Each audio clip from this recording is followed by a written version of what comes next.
of our facility and the science we are doing.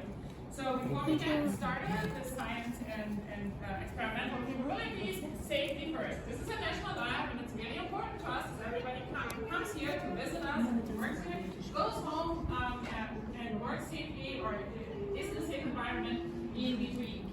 So this is an unfamiliar place for you, and you have seen when you came in that I've got some steps going down and steps going up a little bit. So be aware of your surroundings. When you're getting on and off the bus, please be mindful that maybe the person in front of you is a little slower, so don't rush. Just be safe. That is our highest priority. If you see a little barrier, that means there's an area where you should not go into. Please respect those areas and just turn around and look at all the other stuff. I promise there's a lot of stuff to see even if you don't go past any barriers. It's a hot day today, so please stay hydrated. Always a good thing, not specific to Brookhaven National Laboratory, but just keep that in mind today. And there's a lot of staff members around here today who wear either these beautiful yellow shirts or the green shirts. These are net knowledgeable people who can answer any of your questions. And if they direct you in a certain, to do certain things, please follow those directions. They're very knowledgeable and they have very good reasons to ask you to do certain things or maybe stay out of certain areas. So this is an aerial view of Brookhaven National Laboratory. We are over here. This is called Berkner Hall. And this over here is the National Synchrotron Light Source 2.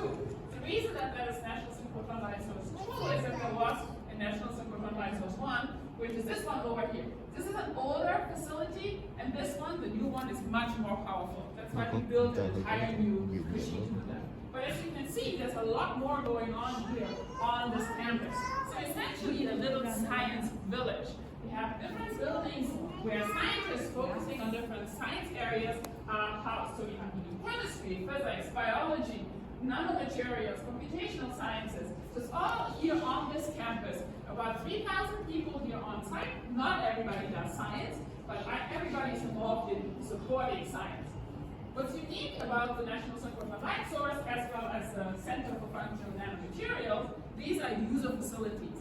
That means we have experimental capabilities that are unique. You can't find them at a university. They are only at labs like this, and we make them available to the scientific community free of charge. You're a scientist and you want to use our facility to write a proposal that says, like, hey, there's this very important science question that need your light source, your capabilities to answer them. Then we have it reviewed by our colleagues, and if you all agree that this is a really important question, you can come here free of charge, do the experiment. The only thing that we are asking is that you share the results afterwards with the community. Publish your results. You can't keep them for yourself. If you want to keep them for yourself, you can do that, but then we charge you for the experimental time. So the vast majority of the science we do is done in a way that it's published afterwards to the community, which I think is very, very cool.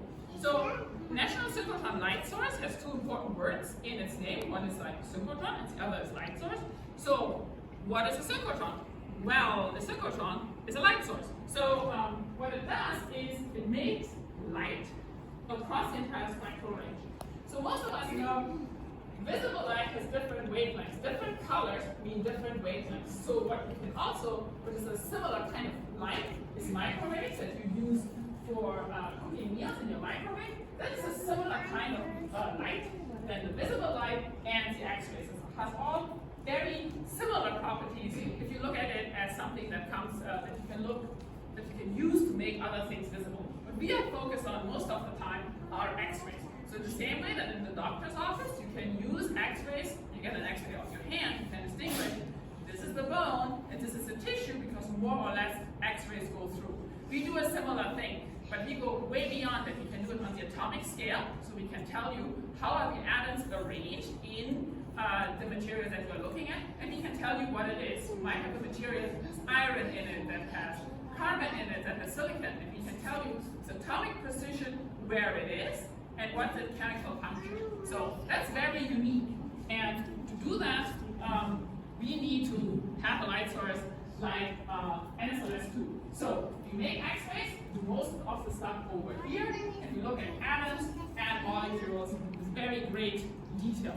So to make these very special X-rays, you need the entire synchrotron. And so this is a little animation of how you're making the special X-rays that we are providing here at the light source. start with what's called an electron gun. So you take electrons and put them into this racetrack. And when they come in, they're relatively slow. When they come out, they're moving at roughly the speed of light. The speed of light is as fast as anything will go. You can't go faster than that. Our electrons get really, really close. And about a third of our effort is invested in actually making electrons go this fast. Whenever the electrons go that fast and then they change their direction, they emit radiation, the X-rays that we are using for our experiment. And these X-rays, as they go down, these pathways here, we call beam lines, and at the end they're interacting with the sample, and that tells us provides us a lot of information about the sample that our scientists, collaborators work into the beam. So it's really, really, it's a lot of effort, but it's very powerful. So when you go into the light source today and you do a tour, you will actually be able to look behind the shield wall, so where we are making the X-rays. Not while we are making it, because you don't want to be too close to an X-ray machine when you are making X-rays. Today, everything is safe. Don't worry. What you see much more is the experimental stations at the end that are optimized for all kinds of different experiments. You're going to see a lot of those. And they're very specialized and very highly tailored for different experimental questions. So science is all about people. So these are pictures of the users from around the world who had come to Brookhaven and to the light source to do the experiment. Most of them were very happy because they got the results that they wanted, and they all definitely look very friendly. Because they're a friendly bunch. So scientists from all over the world come here, use the facility. Per year, that's about 2,300 that come. Many of them come more than once. Just come for a few days to do an experiment, and then they go home and analyze the data. As I said, meantime is free of charge, as long as you publish your results. And when the facility is running, we run 24 hours, 7 days a week. Every so often, we shut down and we do upgrades, maintenance, install new capabilities. So that's what we call a shutdown. So then we don't have users, we're making what we have even more powerful. And all of this is to do outstanding science. So the science that the facility can do covers all that you can think of. So material science, we do things like improving the material that's in a diagram, which I think a lot of us can relate to, would be very useful if they were even more powerful. Chemistry, so batteries. Right now you have to charge your cell phone battery about once a day. It would be so much nicer if you only have to do that once a month. So what we can do here, when you're a person who makes, let's see what this keeps going. You have a battery, you can put it in the X-ray beam and see how it works. If it fails, why does it fail? Some of you may have had a battery in a laptop or a phone that swells up, it gets bigger. It's not good. If that happens, please don't use that phone anymore. But we can understand why that happens. Why does it happen when you make thousands of batteries once in a while it doesn't work? We can understand why that's happening. We also do other things. There is today the science talk about where we use the capabilities at our light source to look at a painting where the painter had made a painting and painted it over. We are able to look at the underlying painting without having to destroy the painting at all. So very cool different application of X-ray sciences. Big application of X-rays is also helping medical sciences develop new drugs and how they interact with molecules in the body. Really important. So very diverse science. You can see several of them when you take the tour. So does everybody have the bus ticket? Everybody got a ticket? All right, that is crucial because to get from here to the light source, we ask you all, please kindly take the bus. Don't take your car, don't walk, take the bus. You can get on the bus right outside here, and it takes you all the way over to the light source. Otherwise, a bit of a walk. Please don't do that, please take the bus. This is how the light source looks like from the front, beautiful side, NSLS-II. That is the lobby. And you can get there and you can stay as long as you want. There's no fixed time when you have to come back. The return buses go every 15 minutes, so just spend the time there. Look at the things that you're interested in. A number of shows here in the building. The nitrogen show started a few minutes ago, and then there is also a science talk in an adjacent building. So when you're at the light source, you will get off the bus when the bus stop is. Right in front is the lobby, picture I just showed you. If you're interested in the selfie station, looking at some exhibitions, just go into the main lobby. If you want to go on a tour, you go a little bit around the corner, what's called building 745. There are signs, you will not get lost in there. there are two choices for tours. There's a short tour, it's about 20 minutes. If you have little ones with you, maybe that's the way to go. But you can also go almost all the way around the storage ring. It takes about 45 to 50 minutes. You see more of the facility when you take the long route. But you also see a lot of very interesting stuff when you just take the short route. So at the end of it, I think I've learned a lot about what we do, about how excited we are about doing it and sharing it with you. And if you have questions for me right now, I'm happy to answer them. If not, yes, there's a question. Yes.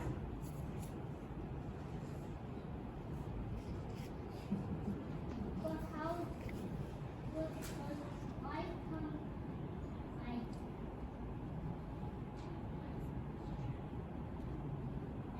around the world? See that again?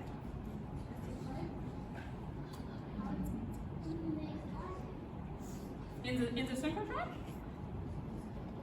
Okay, I was trying to explain when you take an electron beam, make it very fast, and then that's just automatically happens if you make these X-rays. So it's a bit of a complicated process, but it's very cool. Yes? So how long does it take for the light to go all the way through the tracks? Okay, that's a very good question. So the electrons are moving roughly the speed of light. That is 30 million kilometers per second. So this is about a kilometer around, so it's about 30 million times. So many times. It goes around very quickly. You couldn't even see it. Really, really fast. Many times.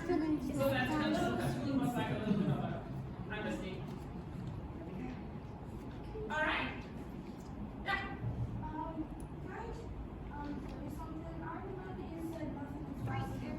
Yes.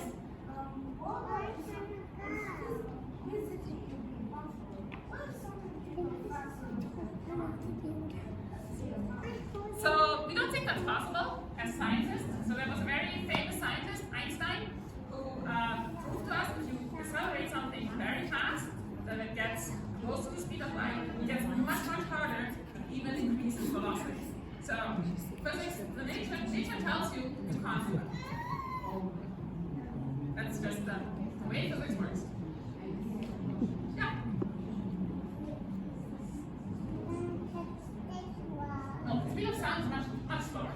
Speed of sound is like about 350 meters per second, way slower. So that's why when there is thunder and lightning, you see the lightning first, and then you hear the thunder. Because it's not, they happen at the same place, but the light gets you much faster before the sound wave actually hits you. Yep. And experience that. So there's going to be a thunderstorm very soon. All right, thank you. I'm getting a little sign that we need to get on the bus and look at the next one. Thank you all for coming. We have a banana. We have a banana, see?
ơi, cái tẩm dành là bà, cái chân vậy đó.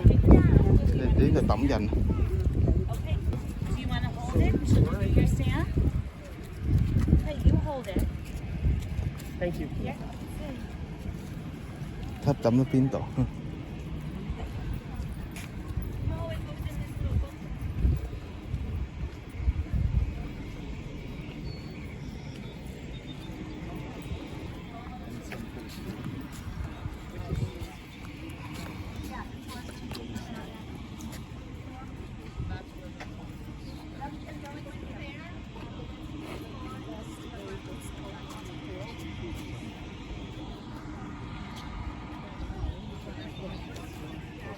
Cộng mà.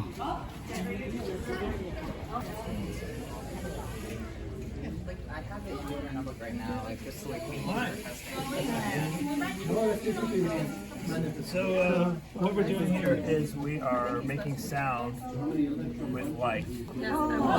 So we have these patterns. The patterns are like black and white, oscillating, and when we shine the light on it, we have like a laser pointer. It can reflect brightly or dimly. So the amount of bright or dark is going to be converted from light into electrical signal. So this is a photodiode, and it converts the light into electricity, and then we amplify it into a speaker. So this is what we're using here.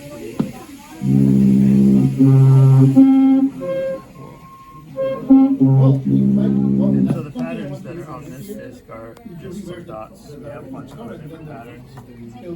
And you're welcome to make your own.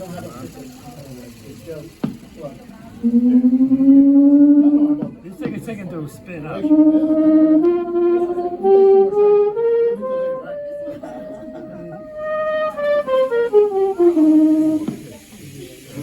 You're welcome to play with it or try different patterns or create your own.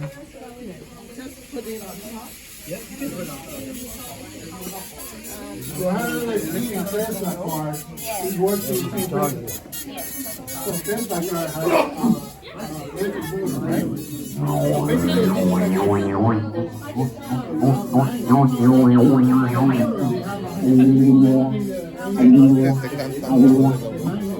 It sounds like more than in these days, we're not more than good. But now what we're doing here is giving it some voltage and the tunability changes between the gas and the voltage and the inside of the different colors. Để cho mình xỉa.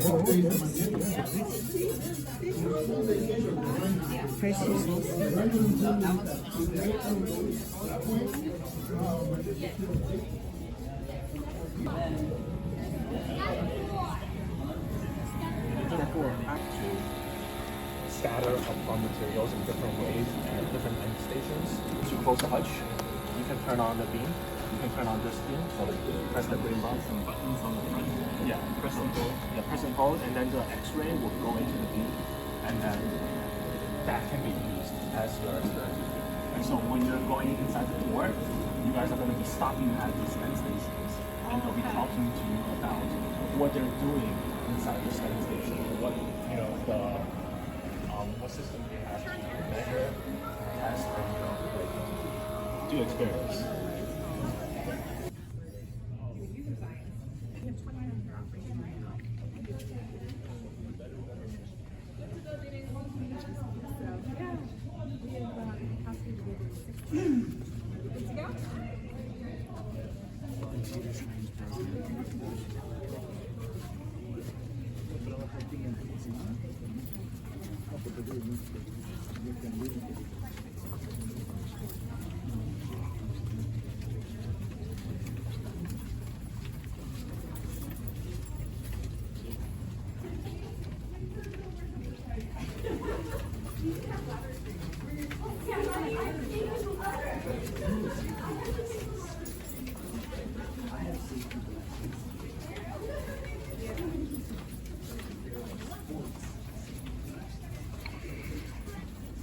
있어, 예, 있어.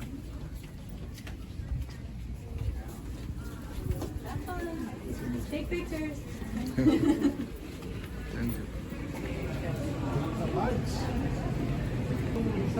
우와.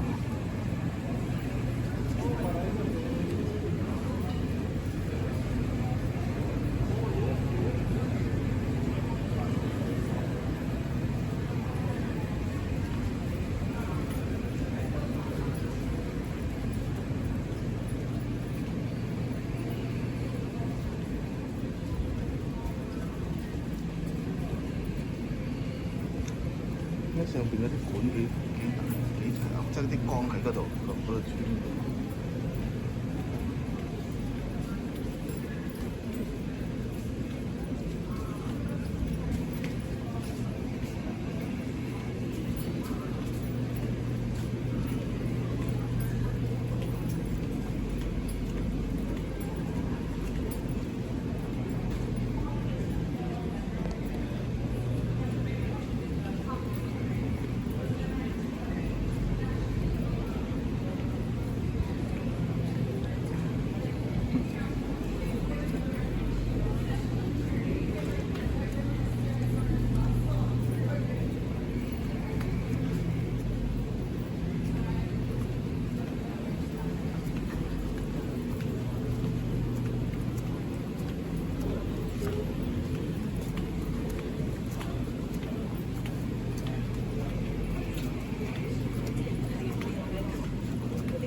可能佢用我嘅，佢哋用我攞出其他人哋得。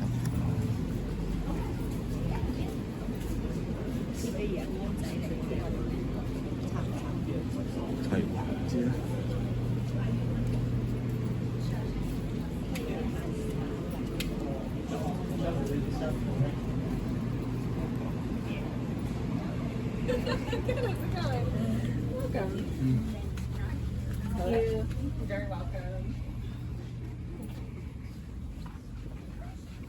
Is a lot of displays of, of our systems here. We have our vacuum system over here. We got a lot of vacuum pumps that pump down on it, so we monitor the vacuum pressure. The concept of all these status pages, green is good, orange is a warning, and red is a failure. We want everything to be green here. This is our status pages that we mostly look at for our injector system and our storage ring right over here. What I can show you right now is with our injector, since it's active, show you how we inject into the booster dome. So I'm going to turn on our booster dipoles. There's a black trace over here, so I'm going to turn it on. You'll see it start ramping. So now our booster dipole magnets are ramping because it's going to take the LINAC beam, which is sitting around 170 mega electron volts, and it's going to ramp it up to 3 giga electron volts, and that's what that ramp is. So that's when I turn this on, the beam, you'll start seeing the low current monitor that shows the bunch pattern coming out of the gun, which is 100 bunches. So we have 100 bunches of electrons shooting into the linear accelerator, coming into the booster, and it ramps up the current, and it's staying in there very, very good. These are our efficiencies right up here. We'd like to see them 90% or better. And you can see the charges along the way, right up to the to our shutter before it goes into the storage room. So it's reading about roughly like 4 to 5 nano coulombs. We measure our charges in coulombs. That's usually how we inject into the storage ring with 100 bunches. So in the storage ring, we have 1,200 bunches that we have to fill. So we do 100 bunches at a time, and it just does a sequence of it. Keeps on layering it up little by little until we get up to the full current. So that trace over here, the blue trace, is the beam current. So you can see last night we went up to 500 milliamps, and then we run it in what they call the top off mode. So every 90 seconds to 2 minutes, we shoot about half a milliamp to a milliamp of beam into the storage ring, 100 bunches at a time in sequence. And usually this fill pattern would show something very similar to this, but nice and even, showing 1,200 bunches. And that's what goes into the storage ring, getting stored.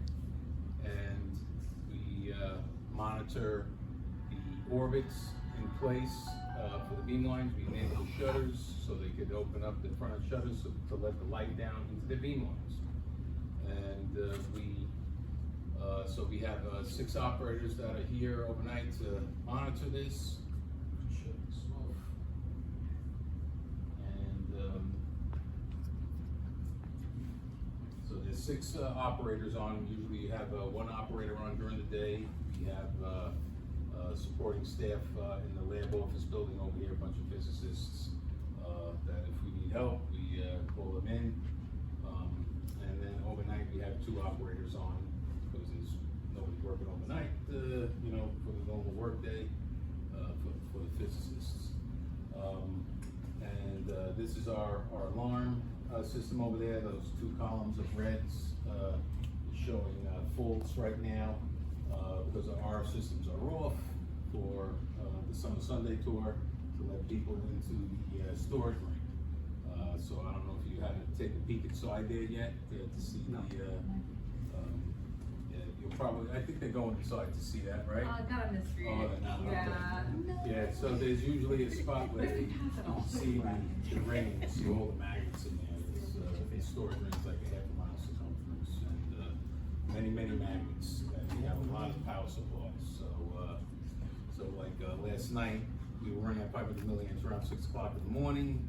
We had a power dip, which knocked out one of our quadrupole supplies, and we recovered and we refilled again, and then we had to prepare for the Summer Sunday tour at 8 a.m., so we had to ramp it down and open up the ring. And basically that's it in a nutshell. Any questions or anything that seems intriguing that you'd like to ask? You know what I thought was cool? When we had that teeny tiny, barely could feel it earthquake, like it picked up right here. Oh yeah, yes. There is very sensitive to motion. Even our vehicle tunnel that we have here, the seasons from winter and summer causes a shift in the floor actually, and it does affect like one of the beam lines. And get things back in place. Yep, it's very sensitive. That's why you saw the tricycles out there, right? And they always want you to be around the perimeter, because if you go beyond that, you just banging around. They said they could sense that, you know, right by their hutches. I think even the tides, right? The tides affect it. I heard some. Yes, there was something about the tides too. Right. The gravitational pull, right, from the moon and all that affects this. It's amazing that what the beam lines are that sensitive to. So, and then so after today at 4, we'll be locking up the ring, and we'll be doing some studies tonight, with some physicists, and then tomorrow we'll be running in operations at 500 milliamps, and that's what this machine is designed for, running 500 milliamps. So, and, yeah, so that's about it in a nutshell. You know. Does it, I see that you have water systems. Does it need water? Yes, we have we do have utilities, so we do have processed chilled water. You know, a lot of things got to be cooled down, and also deionized water. So it's got to be deionized. So we have like a high resistivity in the water, so we don't have. It works better with that. So you can see quite a few water pumps up there. You know, you can see the symbol of the pumps, and you see the green ones are running and the white ones are on standby. So if one of them fails, that one should automatically kick over. How much water does it need? It's a closed loop system, so it's running. It's just I don't know how much water is actually in there, but we've had significant floods where a pipe, you know, second floor on our service buildings, pipe gave way and it flooded it up pretty good. We had that happen twice. You can see the flow rates up there, gallons per minute on the blue. Yeah, there's sometimes you see the flow there. Yeah. So that's the flow that's going right now. The bottom one is the blue is the processed chilled water. Is that used to cool it in your room? Yes, it's everything is we keep the temperatures right for the aluminum skids, so that takes care of the beam pipes, and the copper skids is used for our magnets. To cool down our magnets, because the magnets get hot and they got water flow through the magnet coils. And you see, here's our temperature readings over here in the storage ring around the beam pipe. So, like I said, green is good. And once when you have beam there, you'll start seeing some of it turn yellow. But when it gets up to about 80 degrees centigrade, that's when, you know, usually we alert somebody to say, hey, this is getting hot. Should be investigated. You know, should be raised the set point to let it run still, because I think it'll dump the ring if it reaches 100 centigrade. So big. Oh, go ahead. Yeah. I didn't want to interrupt. Yeah, I don't know how much time you got, but yeah, and then we got the cryogenic system. The cryogenic system is used to have our RF systems, because they need a superconducting. It's a superconducting cavity, so we use liquid helium to keep that nice and cold, and so if that plant trips, it takes about 3 days to recover from that, because we got to completely warm it up and cool it down again. So, but it's been very reliable. Now we have a backup system for the power, so if we have any power dips, it's doing well. One last question. How many people work in this facility? It's huge. How many well, in the control room, we have 6 operators and 6 floor coordinators. They help out on the floor with the users when they need help with any beamline equipment, or get in touch with some staff. But the rest of the staff, I don't even know how many employees we have. How many do we have about the It's about 300. About 300. Yeah. So we have quite a few. We have physicists, the engineers, technicians. Yeah, experts. Thank you. Yeah, it takes a lot of people, a lot of expertise to keep this place running. Yeah. Yeah. Thank you so much, Frank. Okay. Thank you. Denise, yeah. And we'll make our way to one of the beam lines.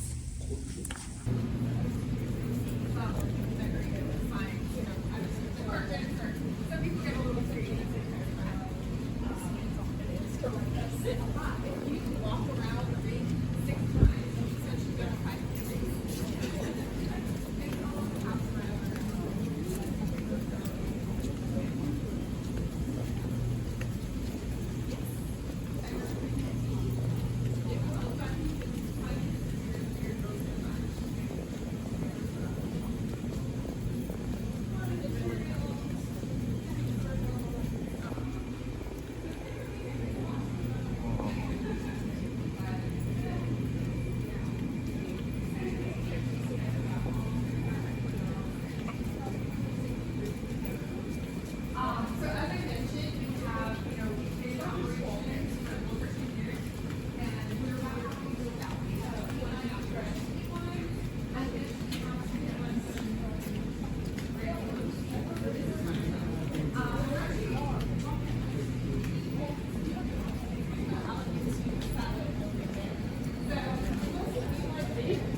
폰이 영박스야.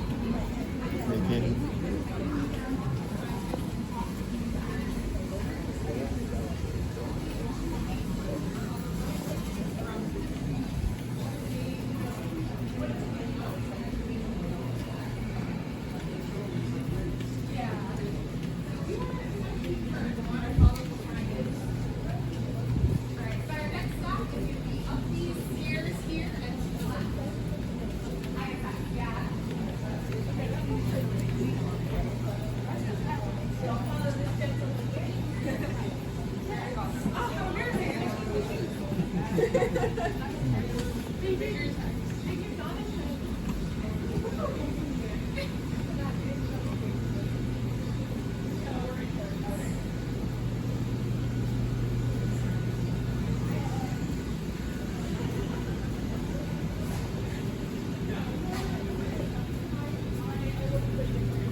Yes, we have many motivational posters up here. When things go wrong, because sometimes science can be pretty difficult.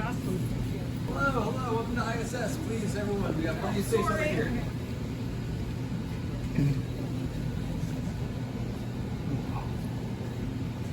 Everybody? Great. Okay, well, welcome to ISS, the Intershell Spectroscopy beamline. You guys all just came to the control room, I'm assuming? Great, so it's your first beamline. So we are ISS, and we work on specifically a technique known as X-ray absorption spectroscopy. First of all, I should introduce myself. I'm Steve, I'm a postdoc at ISS. We work on a technique known as X-ray absorption spectroscopy, or XAS. It's a very important technique. We do many different X-ray based techniques all around NSLS-II. And we have a couple beamlines that focus on this technique, but we work on very, very high-powered X-rays for studying metals and materials, and a number of different applications. So you'll notice it's a very crowded beamline, lots of technology here to help control not only the beam, understand how to focus it, but also control the environments in which we expose our materials to. So we study many different things, from battery materials to catalysts, even biological samples. For example, this is a set of samples that a user might bring. They're pellets of different colors. These could be used for catalysts. These can be used for, as I mentioned, batteries. Sometimes people generate new battery materials, for example, and they want to know what the structure is like.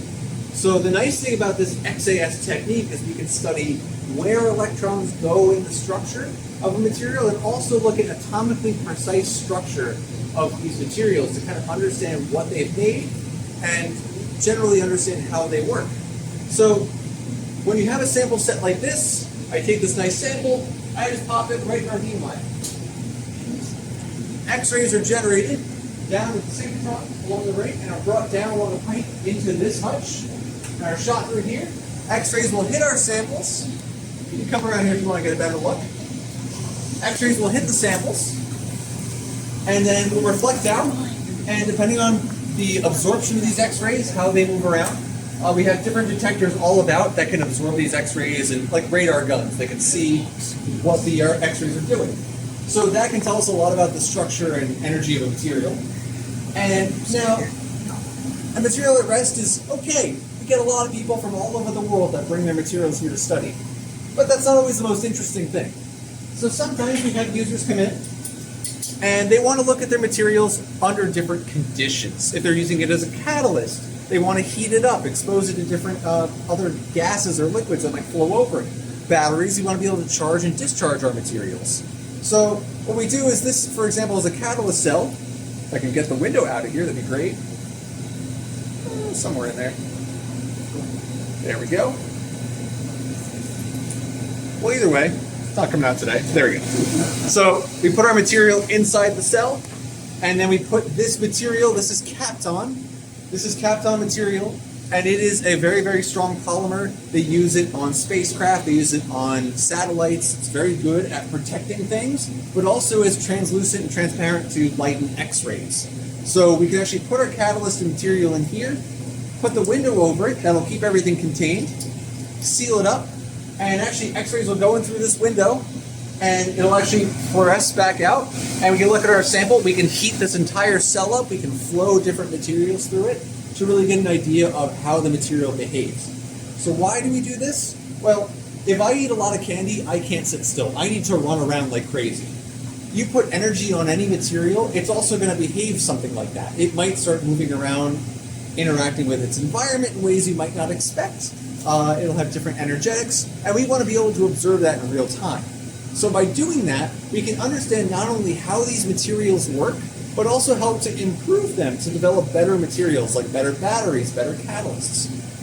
Again, I mentioned that we don't just work with these materials, we also work with biological samples. So one of the things I always like is that we get some weird science coming in through here. People bring in biological samples sometimes, and I'm not a biologist in any way, shape, or form. I'm a materials scientist, but I like being able to see everyone's science as they come through here. We have academic and industrial users coming in to do research here as well. My favorite example is somebody brought in samples of a dolphin's liver. They brought it in a cooler, plopped it down. I was like, I'm sorry, what is this? And they wanted to look at mercury uptake in these livers to kind of understand where the mercury is going, how much mercury is ending up in the liver, and also what kind of mercury. So they can kind of figure out, well, where is it coming from, and can we help to remediate mercury in the water and how it's taken up into the ecosystem. So we get a lot of different types of research that comes through here. It's really neat to see. So any questions regarding this beamline? Yes? Why do you have a seam width? That's a great question. That was probably done when they built this beamline about 10 years ago. And I have not had the heart to remove that. It was brought up by a construction engineer. And if I don't know what a purpose of something is, I'm not going to mess with it. It's probably useless at this point. I can wipe it off, but haven't gotten around to it. Any other questions about ISS or the synchrotron? ISS is inner shell spectroscopy. It's a very fancy way to say we look at atoms and look at like the highest energy that they can emit through X-rays. So how long does it take for you to get, once you put the sample, to get all the information? How fast do you get all the information? It very much varies by the project, the experiment. So I can take one scan of a sample in about 30 seconds. So sometimes we get people coming in here with hundreds of samples, and they get 2 days. They'll run hundreds of samples in 2 days. Sometimes they can be very complicated and very dilute, very hard to see the elements in there that you want. And so it can take many scans. It can take several hours. So it really varies depending on the experiment. So it's somewhere between that scale. So the answer is like a scan, like a film that you get? We essentially will fire X-rays through this, and the detectors need to absorb a certain amount of X-rays to give us a scan. We also scan across different energies of X-ray. We can tune the energy, and that depends upon the element we're looking at and looking at the features we want to see in this material. What's that controller for? Yes. Looks like a game console. Sometimes the simplest answer is the best. So I pop this sample on here. I have a sample that looks like this, a sample that looks like this. We have all different types of folders. Depends on what people need to do for their experiments. I pop it here, and it might be out of alignment with the beam. So I can actually move the sample around using this game controller. Wow. Very useful. So it's a very cheap Logitech controller, but it does the job well, which is really what's important. Nothing fancy. Do you have any protection when you are in the test? Good question. So right now we're not operating at this moment. We're shut down for the tour. Normally we'll be using goggles. However, this hutch is a thick metal hutch. X-rays can get through. So when we're operating, these doors will shut, and we have interlocks that prevent it from going in while the beam is live. If you try to open the doors, the beam will actually shut off. So you can't actually get exposed X-rays. So nobody's allowed inside the hutch while it's operating. But we have cameras in here to be able to see what's going on. So I can do this actually from over by the computer too. This all can be operated over there. But this is more when I'm just doing it in here and want to get it done quickly. Great. Any other questions, qualms, or concerns? Also, I can flag down Denise. Thank you so much. That was very good. Thank you. Glad you enjoyed it. Please enjoy the rest of your tour, and thanks for coming to NSLS-II.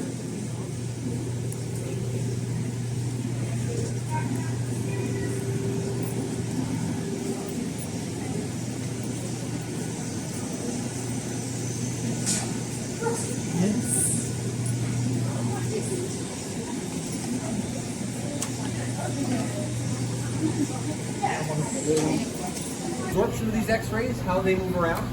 We have different detectors all about that can absorb these X-rays, and like radar guns, they can see what the X-rays are doing.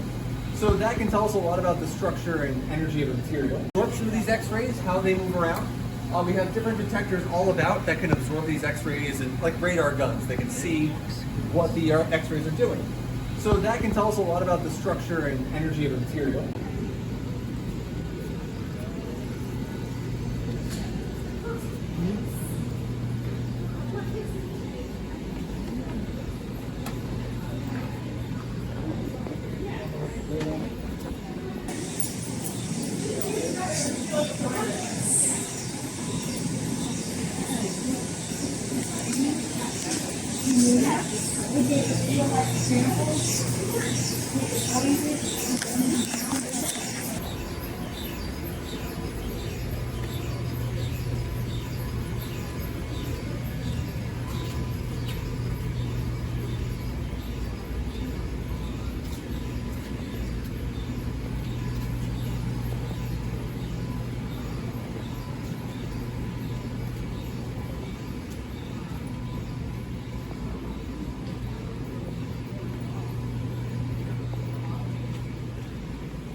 係喎，係。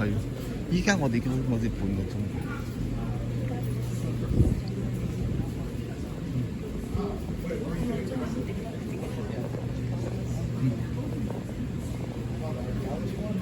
好大嘅呢個地方，即係個圓揼地咁樣。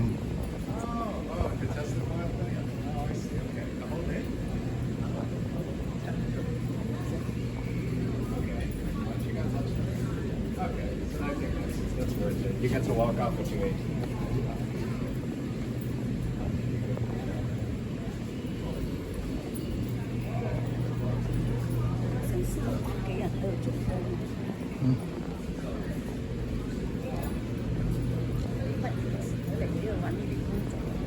Ừ.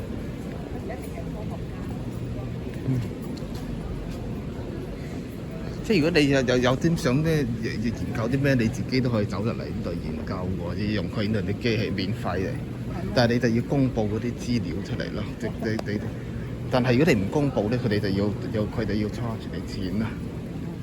你即係將啲研究係俾翻自己。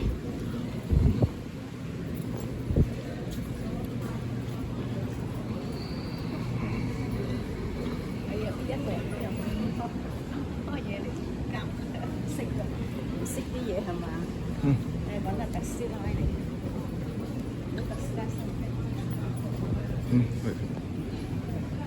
Có cái công nghệ à?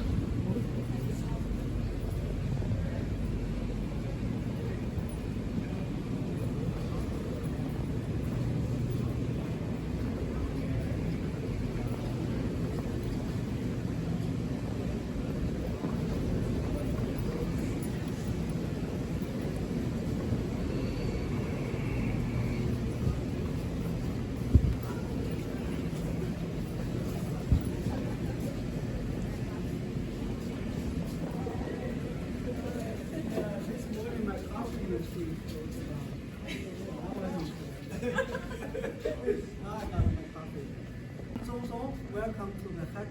HEX stands for High Energy X-ray Diffraction and Engineering Beam. So, it's anywhere from 60 to 400 degrees. That's X-ray energy. To put it in perspective, it's not really that high. If you go to the hospital and get a CT, you need about 100 degrees X-rays to just go to people like us. So that's the advantage of us. We can go through people like us. We can go through human science, optics, engineering materials, UV battery, things like that. We can go through balance of phosphorus. So all those are good. If you compare us to the rest of the US, actually, so we are the highest energy beam in the US. To get something like our superconductor luminous energy, you can go to the 51st state, also known as Canada. You can go south from Australia. Okay, or you can go to UK and Europe. So that's basically where we stand on the world stage. So we are proud to be the only one in the US, basically. So I talk too much, so come here and look at the stuff.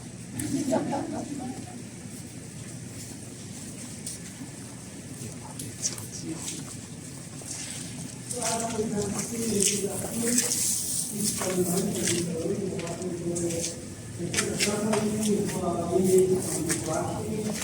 we close the door and we remotely control the experiment.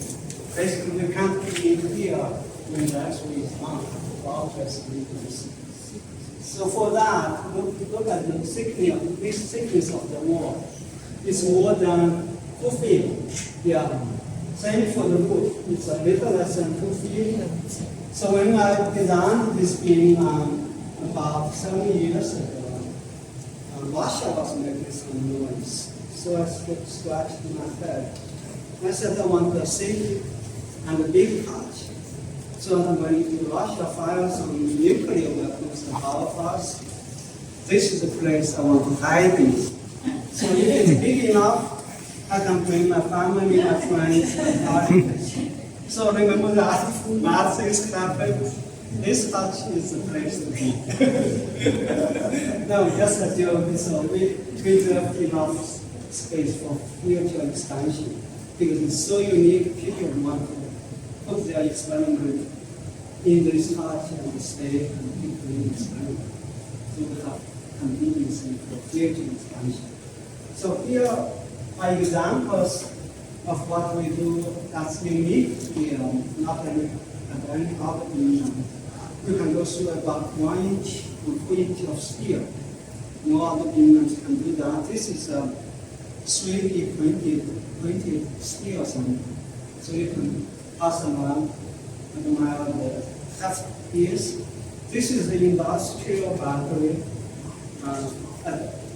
Most beams give small coins, they are extra thin, so they actually can go through. But here, the C4 with the company, they can bring the real battery and see what's going on. So how to see what's going on, we have 2 techniques. One is imaging. Imaging is almost like you go to hospital, take a CT. You lie there, they actually tube and detect a spin around you. There you got the computed tomography.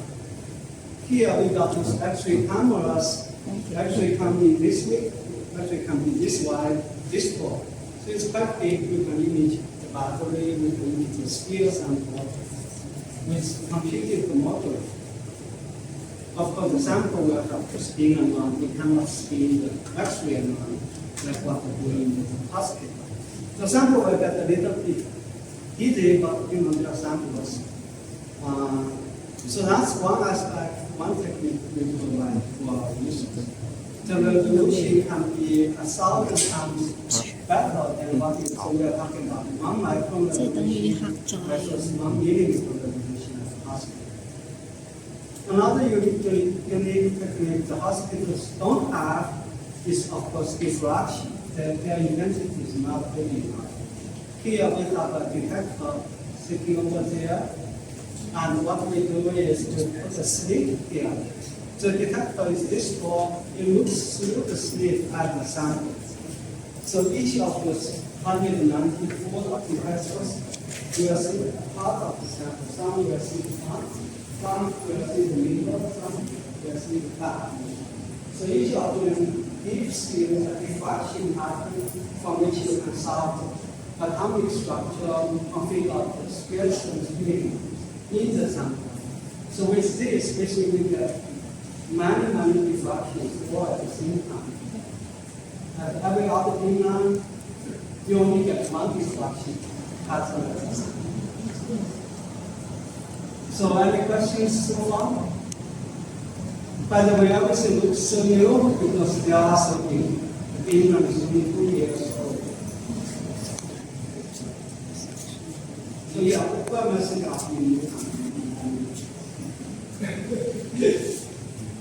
Okay, with the remaining time, I want to do some demonstration of something I'm passionate about. So, yeah. Okay. Please follow me. Yeah, like it. Let's go.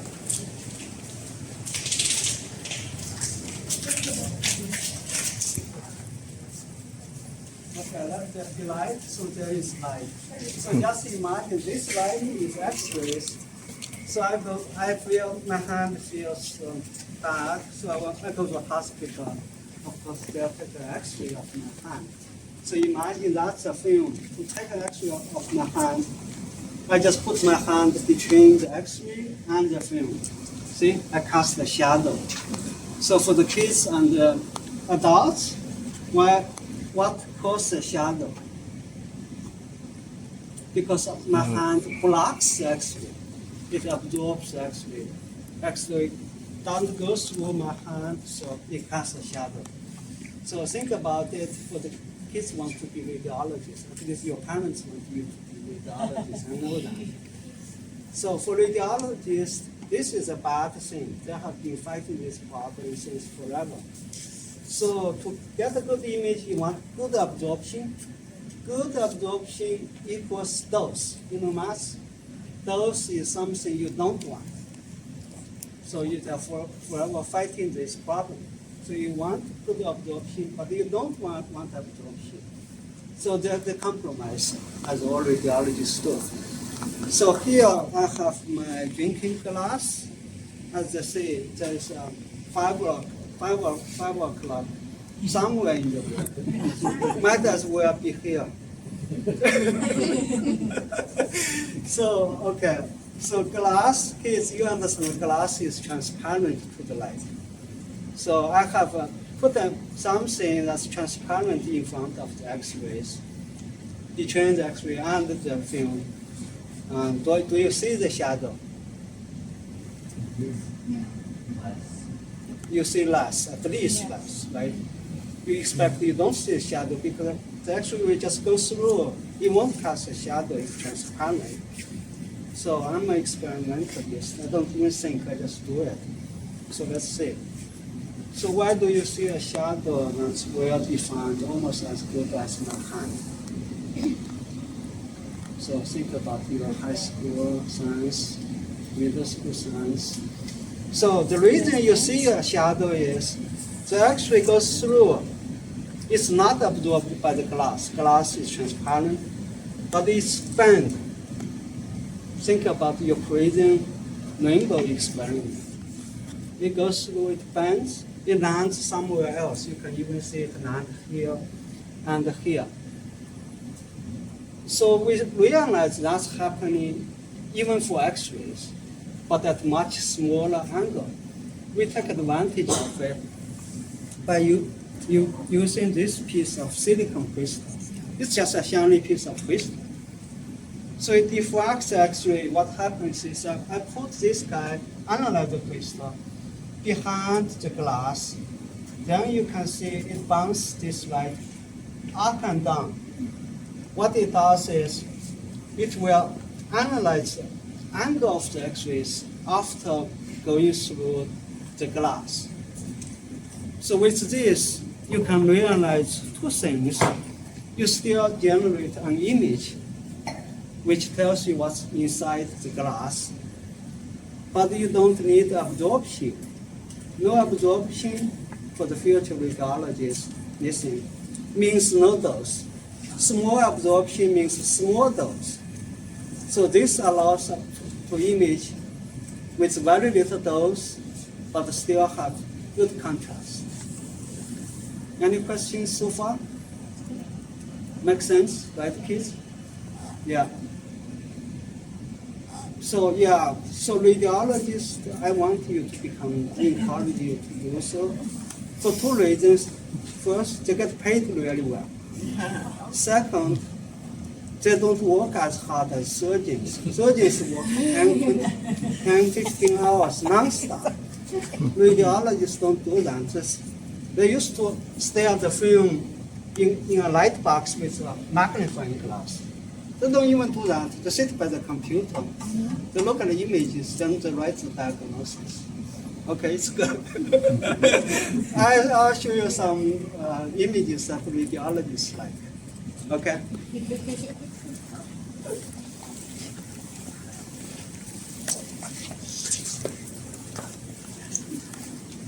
Okay, come on. This thing and this thing are the same stuff.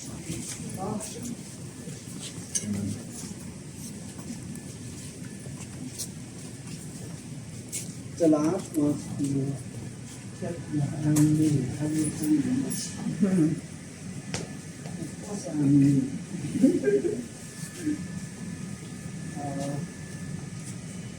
really be on Zoom. Okay, here. So the title of this presentation is called Diffraction Enhanced Imaging. It's something we invented here about 25 years ago. So we write it in the scientific literature many times. You look it up. We define the word DEI way before anybody else. So DEI is known in the scientific world as diffraction enhanced imaging. So only 5 years, maybe 4 years ago, it suddenly became a good word. And this year suddenly became bad word. But this will stay, this definition will stay because it's written in history in the scientific literature. So we want to attack the problem because breast cancer is soft tissue, it's very challenging, and it's very important for women's health. I'll skip this. So basically this is what we do in the hospital, the sham X-ray at the patient, and after that at the film. The only difference thing we do here is we put an analyzer crystal behind the patient and convert the small tiny angle change to intensity change. And the same detector can see now. So how small is the angle change? It's about 1 microradian, which is the size of an ant at a mile away. We'll put the intensity from 100% to 0%. So a tiny angle makes a big difference for this analyzer crystal. That's the only trick. You don't too much. So here is a real image of a nylon fiber. Of course, the kids you understand, it has a shadow, you need to absorb X-rays. When this fiber gets small enough, there wasn't enough contrast. Basically, you don't see them anymore. With us, we are literally looking at the angle change. No matter how small the fiber gets, It's the same angle change. And so you get same contrast. So it's night and day we are better by just having an angle resolution. So here is the real sample. This is human breast with cancer. Here is the tumor mass. Tumor mass here. Radiologists always want to see how big the mass extends to figure out where to cut. If you miss this, it may grow back. So for us, we can see the fibers and even the tumor mass much better, more clarity. And look at the difference in those. This is commercial mammography. Those is 3 mmHg. And our dose is 140 times, 150 times less. 1 divided by 150. So of course, X-rays usually don't see the soft tissue. It's a human foot. You can see all the soft tissue as clearly as MRI. MRI doesn't see the bone, so basically the refractive times DVD has the best of both worlds. You see the soft tissue and the bone in one shot. So we can see the small 50 micron Alzheimer's disease plaques in the mouse model. That's very important for Alzheimer's disease research. So of course people look at our images, that was 10 years ago. They were impressed, but they don't believe us. They say, oh yeah, you got this $1 billion machine, of course your image is better. So to prove them right, to prove them wrong, to prove us right, we shut down our fancy Synchrotron and we went out and bought a good old General Electric tube. We put it in front of an analyzer place that we didn't send it experiment. So here are the images. So this is GE commercial mammography. This is our image. The highly paid radiologists, they look at them and they say, oh yeah, they are equivalent image quality. You can see equivalent things. But our dose, using an X-ray machine, not our fancy Synchrotron, is 50 times less. So that's proof this technique, this invention has a future. So in the future, I'm passionate about this. This is a new thing, and we haven't implemented this capability yet. But we are making progress. We are buying new analyzer tools to make it happen here. Some people can do experiments here and prove its value. Any questions? How many people work in this Okay, so we are very efficient. That's another way to say we are understaffed. We have 3 people, which is much better than what we used to be. So, yeah. Used to be one person we are under a minimum. But the expectation used to be much lower. Now, users and management have high expectations. Are those 3 people the ones that sign the machine and so do signatures in the machine? Well. There's the director of the laboratory, and wasn't the last secretary of energy? There's those, you are telling a story behind.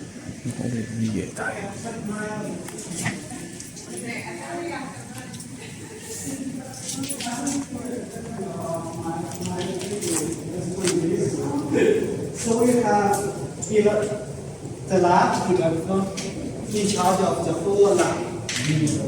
And then we have Jennifer Grant, who is the energy secretary.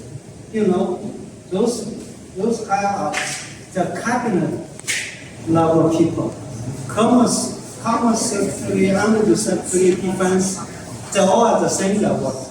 She can be with us and sign here. This is the New York State Research and Development Agency. The head of this agency funded this scheme. gave us 25 million reactors. Right. For tournament. I worked here as a graduate student in 1991. Became a postdoc 5 years later. Then become a scientist 2 years later. Hey, for the future scientist kids, remember this. This is actually a good career path. You become a graduate student, people know you. You don't even need to interview and send out resumes. If you're good, you can hire. There's another tour. Okay. Thank you very much. Right.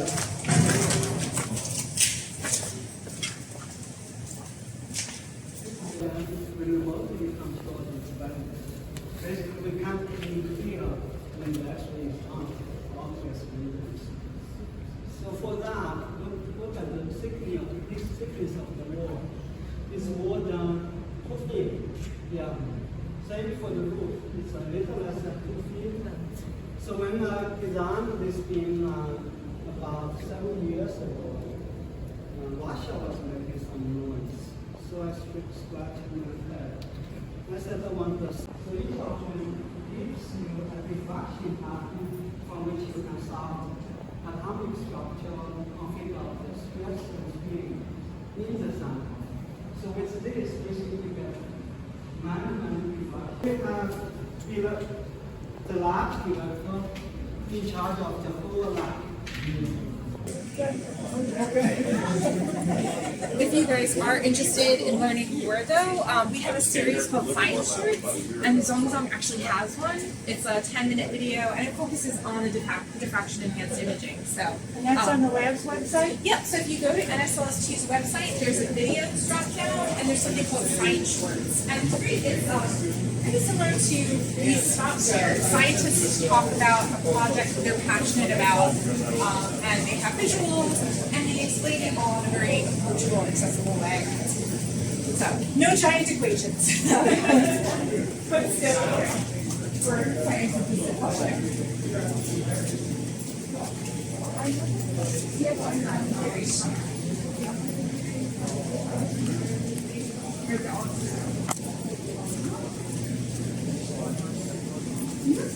We do have a data science and systems integration. And we have a simulation. Or actually the R&D side. So we do a little bit, but not in the way to see. In fact, I'm a collaborating theorist, so I'm working on a couple of weeks right now for 16 line. They work with here. There's one from the University of Leeds and one from the University of Chicago in Japan. So, yeah, I think because it's like a lot of different science and the research comes from different areas, like you don't have a specialized group with these.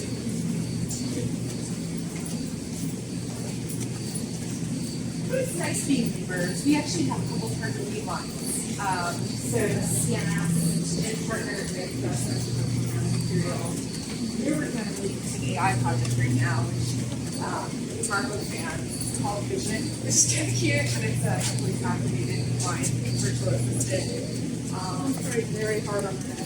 Yeah, we have a lot of this. I call them backronyms. Well, backronyms is but yeah. Monotonic, right? Yeah, there's a beamline where it has a TARDIS. It does look bigger on this. A lot of the hutches here are really big. Yeah. They good people management. They have really good people management. I'm impressed. I'm impressed by the people do.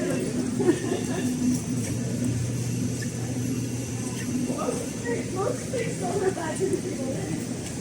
I agree.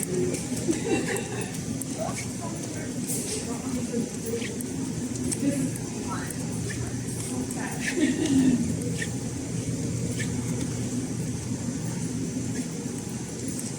Yeah, I didn't love it.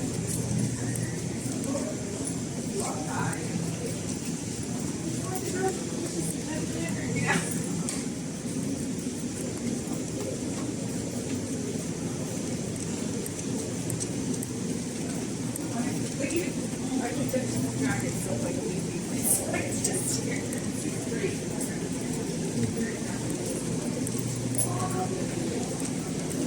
Just because I see that it's dinosaurs in the picture. Well, I guess kind of dinosaurs. Yeah, evolutionarily speaking. I'm actually not sure what they are, but I've decided to. Alright, so the exits here, there's some hands-on displays, and if you guys enjoy this tour and are local, we actually do have public tours every other first Wednesday of the month.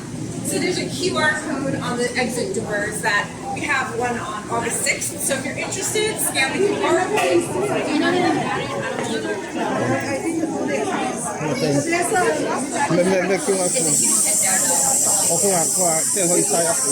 everyone, there's displays over here. We have some photo opportunities behind me. And want to head back?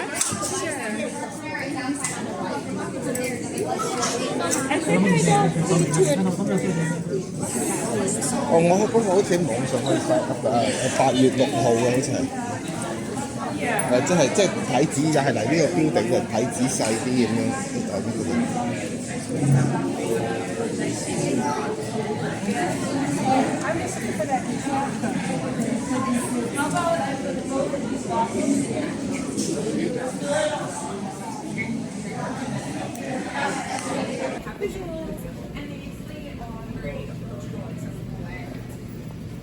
No giant equations.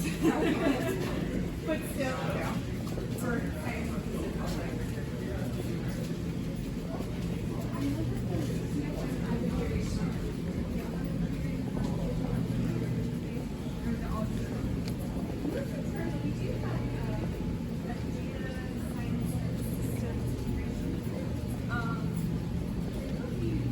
And we have a simulation. We're actually really already inside. So we do a little bit, but not in the way that Skip does. In fact, a lot of times we'll be elaborating here. So I'm looking at these right now. I'm on the 6-feet line. And we look through the here. And here's one from the University of Leeds and one from the University of Japan. So yeah, I think because it's like a lot of computer science and research comes from specific areas, like we don't have specialized theory, like they should be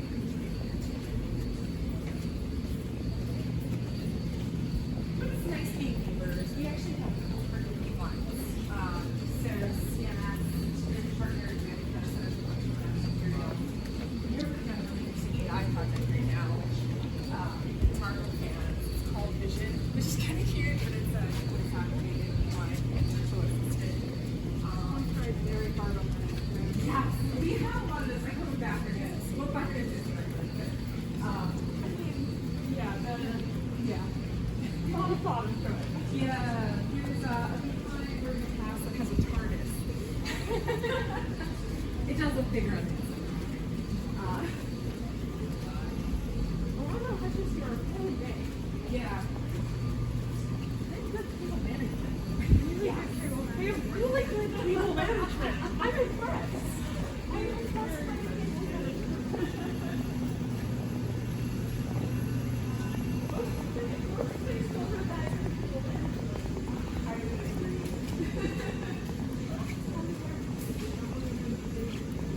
This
code on the exit doors that we have one on floor 6. So if you're interested, scan it. Do you know anything about it? I don't know.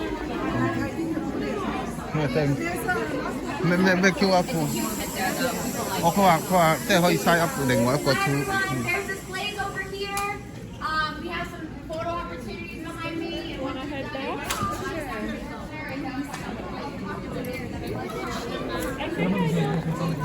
哦，我嗰個好似喺網上可以 sign up 8月6號嘅好似係。